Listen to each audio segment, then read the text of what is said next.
Hi, friends. If you don't know me yet, hello, and I'm really looking forward to seeing your DMs as soon as you finish watching this video.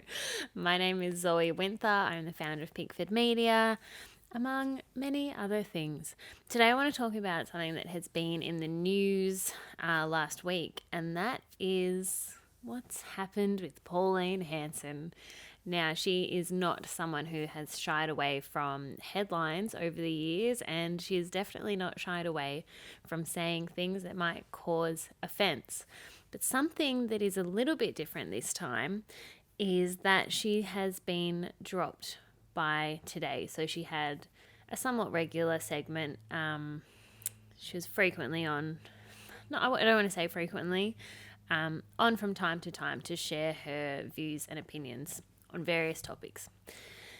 So, whatever your kind of morality or your belief system or however you feel about Pauline Hanson, and the fact that she has been given many platforms over the years, that's not really what we're discussing this time around. We can save that for another day. What I want to discuss and what I want to go from there is what has happened and what we can learn from it. So what's happened is, and I don't want to go into details of the specifics, but she said something about the towers in lockdown in Melbourne and the people who live there. And subsequently, those views were so offensive that Today decided not to have her on anymore. She's since been picked up by, I believe, the Bolt Report on Sky News, maybe some other platforms on Sky. And I'm sure, given her controversial nature, there's no shortage of platforms that want her on merely for those ratings and those views. I'll leave that. I will leave that as it is. But what I want to kind of take away from this and what kind of conversation I want to open up is in regards to this cancel culture, right? So we're seeing that everywhere these days. Feels like every day I look at my phone and there is a new person or company or what have you that's being what's called cancelled. I do want to dive into cancel culture a little bit more deeply, and I will, if I come back to this video when I've done that, I'll definitely put those links in. And if you do want to just talk about cancel culture more generally, please do not hesitate to reach out. All my info is everywhere. But what I want to talk about is our fear of being cancelled, right? So, as I'm speaking predominantly to women, but I don't want to necessarily exclude anyone. I talk to women because I mostly work with women. But I mean, this is especially true for any minority group. I'm assuming, right? This is my lived experience is as a white woman. So that's where I speak from, but I'm sure other people can relate. So as women, we're kind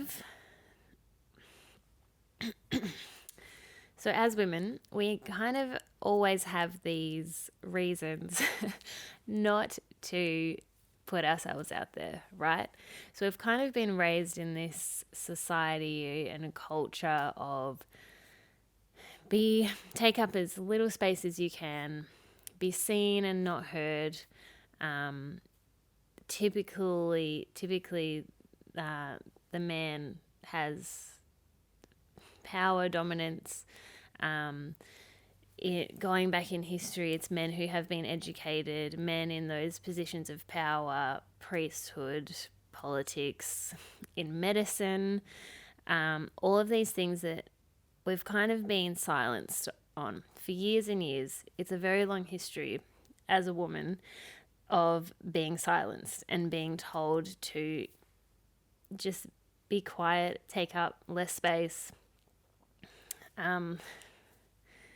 just just go into the kitchen and make your husband dinner. That's very, I want to say 1950s approach to life, but I'm certain that still exists somewhere and with some people.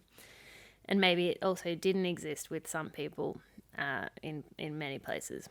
But as very generalized, very, very generalized terms, right?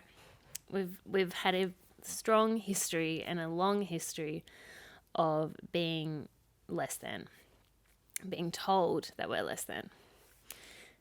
And I think this fear of being cancelled is just another way that we're being told not to speak out, put ourselves out there, share our stories, go on camera, put our faces on our Instagram,